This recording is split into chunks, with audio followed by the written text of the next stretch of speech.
প্রধানমন্ত্রীর সঙ্গে পূজা উদযাপন পরিষদের নেতাদের বৈঠক।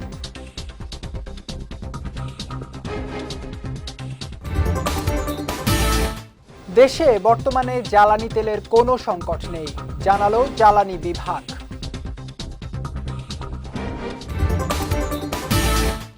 এবং দাম বাড়ল এলপিজির, 12 কেজি সিলিন্ডারের নতুন দাম 1728 টাকা।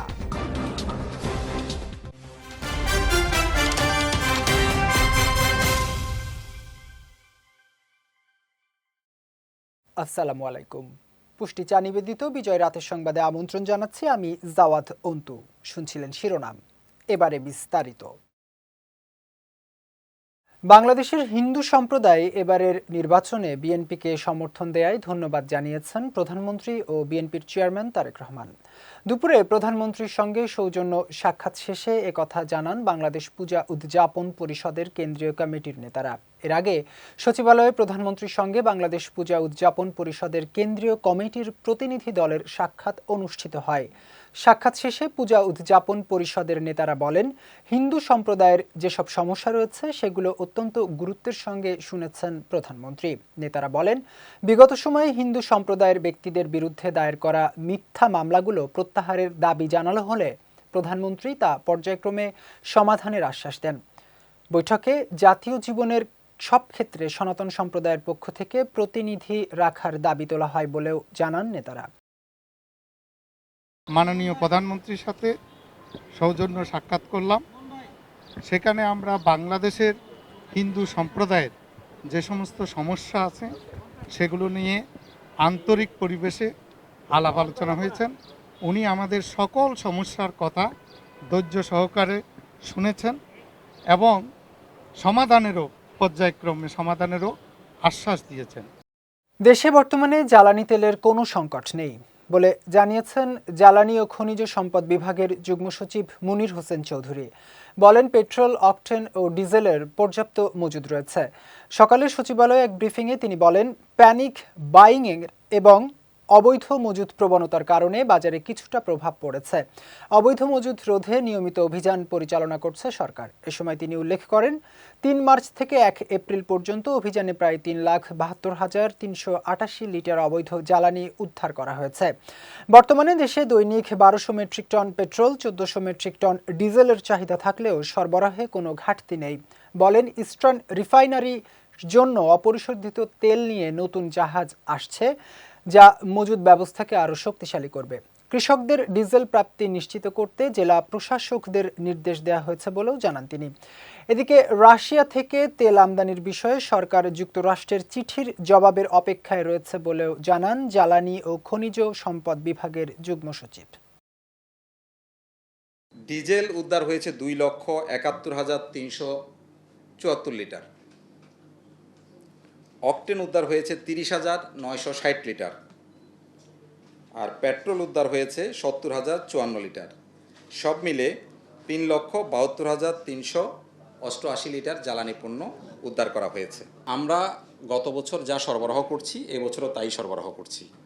এখন পেট্রোল পাম্প মাঝে মাঝে বন্ধ থাকছে, এটা আমিও দেখছি, কিন্তু এটা আসলে আপনারা জানেন যে মানুষের মধ্যে প্যানিক বাইংটা এখনও বন্ধ হয়নি, যে কারণে পেট্রোল পাম্পগুলোর সাপ্লাই চেইনটাতে ইন্টারাপশান হচ্ছে মাঝে মাঝে। তারপরে হচ্ছে মজুদের টেন্ডেন্সিটা আমি প্রথমে আপনাদের মজুদের এটা শেয়ার করলাম। ফলে এইটা থেকে বেরিয়ে আসলে আমাদের স্বাভাবিক সরবরাহে কোনো সংকট নেই। হাম বজ্রপাতের মতো আকস্মিক এসেছে। হঠাৎ করেই হামের প্রাদুর্ভাব দেখা দেয় স্বাস্থ্য বিভাগের কোনো প্রস্তুতি ছিল না বলে জানিয়েছেন স্বাস্থ্যমন্ত্রী সর্দার সাখাওয়াত হোসেন বকুল। সকালে রাজধানীর শ্যামলী শিশু হাসপাতাল পরিদর্শনে গিয়ে সাংবাদিকদের তিনি কথা জানান।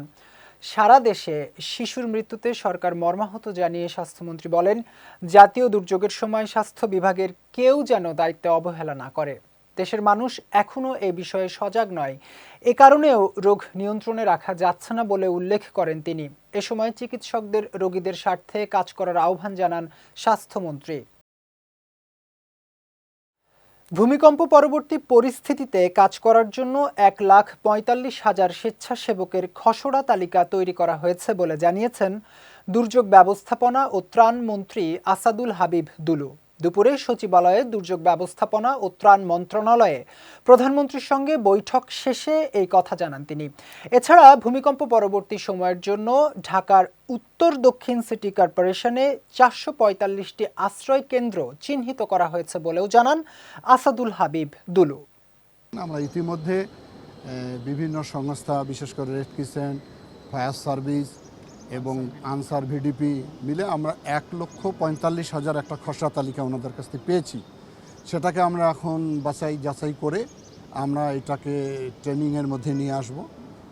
আর আমাদের এই ঢাকার দক্ষিণ এবং উত্তর মিলে প্রায় 445টি আশ্রয়স্থল চিহ্নিত করা হয়েছে।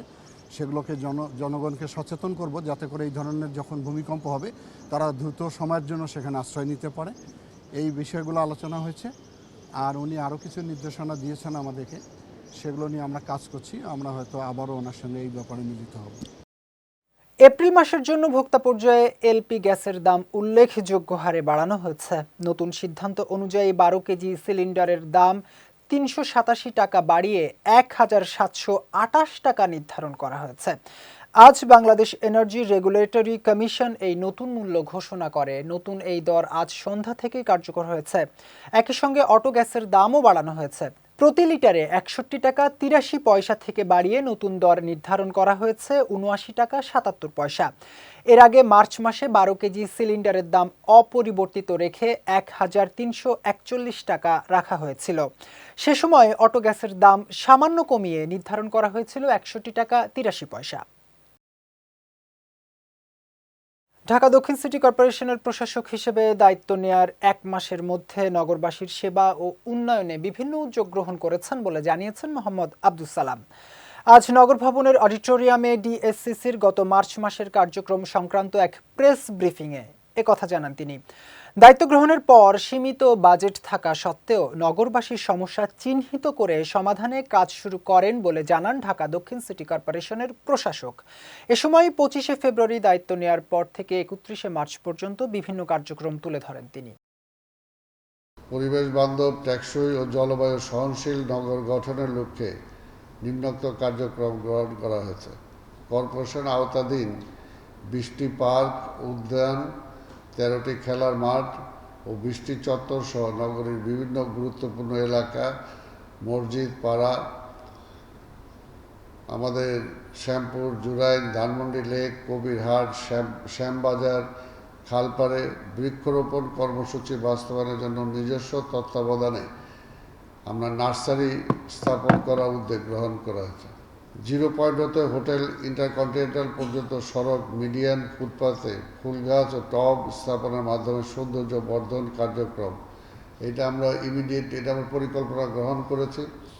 অঞ্চল 1 হতে অঞ্চল 5 পর্যন্ত জলবদ্ধতা নিরসন ও আধুনিক ড্রেনেজ ব্যবস্থার উন্নয়নে পরামর্শক প্রতিষ্ঠান নিয়োগ করা হয়েছে। এবার পুষ্টি চিনিগুড়া চাল নিবেদিত জেলা সংবাদ।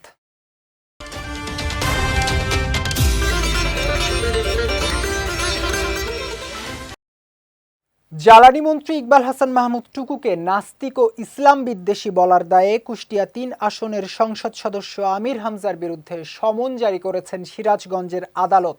দুপুরে চৌহালি উপজেলা আমলি আদালতের বিচারক senior judicial magistrate Mohammad Suman Bhuiyan এই সমন জারি করেন। এর আগে সকালে জেলা আইনজীবী সমিতির সাধারণ সম্পাদক অ্যাডভোকেট হুমায়ুন কবির বাদী হয়ে আমির হামজার বিরুদ্ধে মামলা দায়ের করেন। এ বিষয়ে হুমায়ুন কবির জানান, জেলা বিএনপির সাধারণ সম্পাদক সাইদুর রহমান বাচ্চুর নির্দেশে দণ্ডবিধির 296, 500 ও 504 ধারায় মামলাটি দায়ের করা হয়েছে। এর আগে গত 30শে মার্চ একই অভিযোগে আমির হামজার বিরুদ্ধে সিরাজগঞ্জের আদালতে 100 কোটি টাকার মানহানির মামলা দায়ের করা হয়। আমাদের সকলের মানহানি, ইকবাল হাসান মাহমুদ টুকুর মানহানি হয়েছে এবং সাথে সাথে ইসলামের বিরুদ্ধে, ইসলাম ধর্মের বিরুদ্ধেও বিদ্বেষী মতবাদ এর বিধায় আমরা 3টি ধারা দিয়ে তার বিরুদ্ধে মামলা করেছি। 296, 500 এবং 504 ধারায় তার বিরুদ্ধে মামলা করেছি এবং সংশ্লিষ্ট আদালত সন্তুষ্ট হয়ে মামলা আমলে নিয়ে সরাসরি সমন আদেশ দিয়েছেন যে আগামী তারিখের মধ্যেই আমির হামজা যাতে হাজির হয়, আর হাজির না হলে তার মধ্যে গ্রেফতারি করা হয়। বৈশ্বিক বাজারে জ্বালানি তেলের অস্থিরতায় দিনাজপুরের সীমান্ত এলাকায় অবৈধ মজুদ ও পাচার প্রতিরোধে কঠোর অবস্থান নিয়েছে বিজিবি। দুপুর এক সংবাদ বিজ্ঞপ্তিতে বিজিবি জানায়, আন্তর্জাতিক বাজারে জ্বালানির মূল্য বৃদ্ধির সুযোগ নিয়ে সীমান্ত দিয়ে ভারতে অবৈধভাবে তেল পাচার প্রতিরোধে বিশেষ ব্যবস্থা নেওয়া হয়েছে। দিনাজপুর ব্যাটালিয়নের অধীন ২৯টি বিওপি ও ৫টি বিশেষ ক্যাম্প থেকে নিয়মিত ও অতিরিক্ত টহল পরিচালিত হচ্ছে। পাশাপাশি সীমান্ত এলাকায় অস্থায়ী চেকপোস্ট বসিয়ে তল্লাশি ও জিজ্ঞাসাবাদ কার্যক্রমও অব্যাহত রাখা হয়েছে। বিশেষ করে বোতল ও জারকিনের মাধ্যমে পেট্রোল ও অকটেন পাচার ঠেকাতে সীমান্ত এলাকায় নজরদারি বৃদ্ধি ও গোয়েন্দা তৎপরতা জোরদার করা হয়েছে বলেও জানিয়েছে বিজিবি। লক্ষ্মীপুর সদর উপজেলার সুতারগোপটা এলাকায় একটি ইটভাটায় বিদ্যুৎ স্পৃষ্ট হয়ে রুবেল ও আলাউদ্দিন নামের ২ শ্রমিকের মৃত্যু হয়েছে। দুপুরে সদর উপজেলার ভবানীগঞ্জ ইউনিয়নের সুতারগোপটা এলাকার একটি ইটভাটায় এই দুর্ঘটনা ঘটে। স্থানীয়রা জানায়, ইটভাটায় একটি পরিত্যক্ত টিনের ঘরে কাজ শেষে বিশ্রাম নিতে গিয়ে অসাবধানতাবশত বিদ্যুতায়িত হয়ে ঘটনাস্থলেই ২ শ্রমিকের মৃত্যু হয়। খবর পেয়ে পুলিশ ঘটনাস্থলে পৌঁছে মরদেহ উদ্ধার করে কমলনগর উপজেলা স্বাস্থ্য কমপ্লেক্সে পাঠায়। প্রাথমিকভাবে ধারণা করা হচ্ছে, সম্প্রতি ঝড়ে বিদ্যুতের তার ছিঁড়ে ওই ঘরটি বিদ্যুতায়িত হয়েছিল। রুবেল ও আলাউদ্দিন বিশ্রাম নেওয়ার সময় ওই ঘরের সঙ্গে হেলান দিতে গিয়ে বিদ্যুৎ স্পৃষ্ট হন। এদিকে ঘটনাটি তদন্ত করে প্রয়োজনীয় আইনগত ব্যবস্থা নেওয়া হবে বলে জানিয়েছে লক্ষ্মীপুর সদর থানা পুলিশ। এবার পুষ্টি নিবেদিত আন্তর্জাতিক প্রসঙ্গ।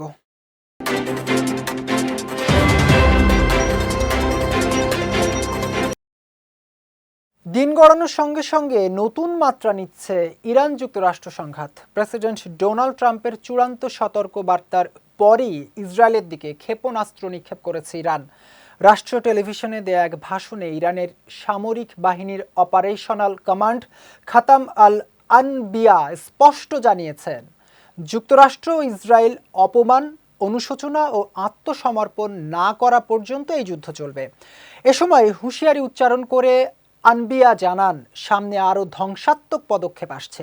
এর আগে একটি ভাষণে ডোনাল্ড ট্রাম্প বলেন, আগামী ২ থেকে ৩ সপ্তাহের মধ্যে ইরানের উপর অত্যন্ত কঠোর হামলা চালানো হবে, যার লক্ষ্যবস্তু করা হবে প্রতিটি বিদ্যুৎ উৎপাদন কেন্দ্রকে। এদিকে ইরানের প্রেসিডেন্ট মাসুদ পেজেশকিয়ান জানিয়েছেন, সাধারণ আমেরিকানদের সঙ্গে ইরানের কোনো শত্রুতা নেই। সব মিলিয়ে মধ্যপ্রাচ্যের সংঘাতের পরিস্থিতি এখন অতিমাত্রায় উত্তপ্ত, আর শান্তি স্থাপন কত দ্রুত সম্ভব তা এখনো অনিশ্চিত। এতদিন ইরানের বিরুদ্ধে সামরিক আগ্রাসনের পক্ষে সরব থাকা মার্কিন সিনেটর লিন্ডসে গ্রাহামের গলায় এবার ভিন্ন সুর। ইরান যুদ্ধ ইস্যুতে অবস্থান বদল করে শান্তির বার্তা দিয়ে আলোচনায় এসেছেন তিনি। মার্কিন সংবাদ মাধ্যম দ্য হিলের এক প্রতিবেদনে বলা হয়েছে, গ্রাহাম এখন প্রেসিডেন্ট ডোনাল্ড ট্রাম্পকে ইরান যুদ্ধ স্তিমিত করে একটি সম্ভাব্য শান্তি চুক্তির উদ্যোগ জোরদার করার পরামর্শ দিয়েছেন। সামাজিক যোগাযোগ মাধ্যম এক্সে দেয়া এক বার্তায় তিনি লিখেছেন, যুদ্ধ কমিয়ে এনে একটি ঐতিহাসিক সমঝোতার পথে এগোনো উচিত। এর আগে দীর্ঘদিন ধরেই ইরানের বিরুদ্ধে কঠোর অবস্থানের পক্ষে ছিলেন গ্রাহাম। এমনকি যুক্তরাষ্ট্র ও ইসরায়েলের যৌথ সামরিক পদক্ষেপ শুরুর পরও স্থলবাহিনী পাঠানোর মতো কঠোর প্রস্তাবও আসে তার পক্ষ থেকে। তবে গ্রাহামের এই অবস্থানের তীব্র সমালোচনা করে রিপাবলিকান আইন প্রণেতা ন্যান্সি মেস সরাসরি অভিযোগ করে বলেছেন, ওয়াশিংটনের যুদ্ধযন্ত্র আরও নতুন সংঘাতে জড়াতে চায়, আর সেই প্রতিক্রিয়ার অন্যতম মুখ গ্রাহাম। যাচ্ছে পুষ্টি ড্রিঙ্কিং ওয়াটার নিবেদিত খেলার সংবাদে।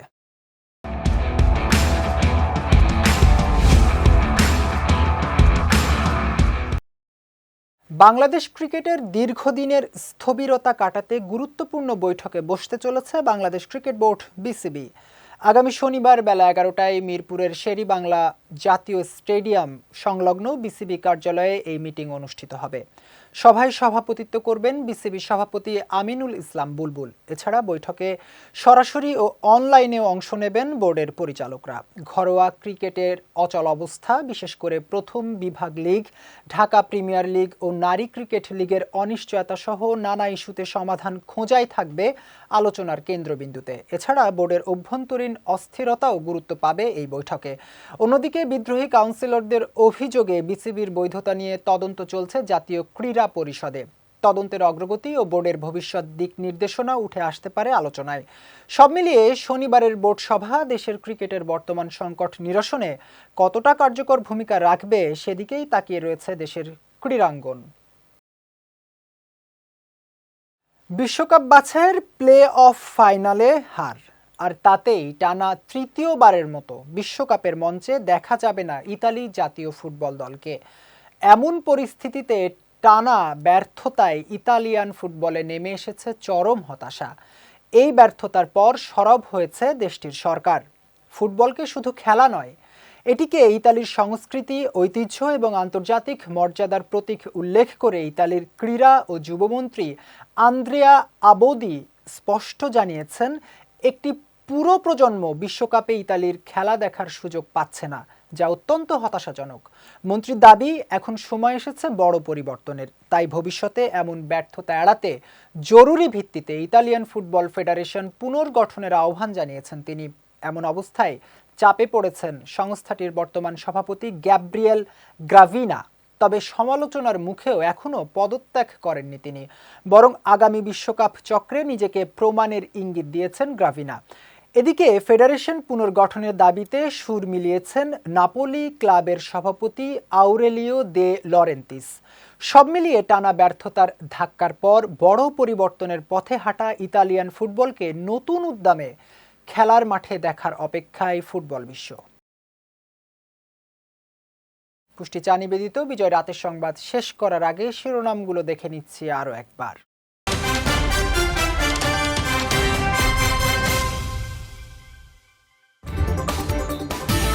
প্রধানমন্ত্রীর সঙ্গে পূজা উদযাপন পরিষদের নেতাদের বৈঠক।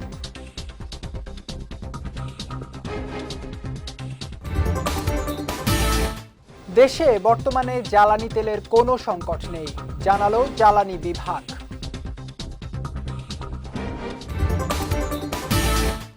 এবং দাম বাড়ল এলপিজির, 12 কেজি সিলিন্ডারের নতুন দাম 1728 টাকা।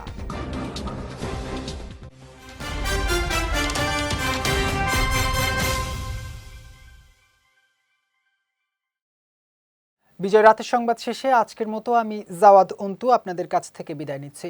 আগামীকাল একই সময় নতুন সব খবর দেখতে চোখ রাখুন বিজয় টিভিতে। এছাড়াও আজকের বিজয় রাতের সংবাদের ভিডিও দেখতে পারেন আমাদের ইউটিউব এবং ফেসবুক পেজে। আমাদের ইউটিউব হলো youtube.com/বিজয় টিভি অফিসিয়াল এবং আমাদের ফেসবুক পেজ হলো facebook.com/বিজয় টিভি লিমিটেড। এতক্ষণ সঙ্গে থাকার জন্য ধন্যবাদ সবাইকে।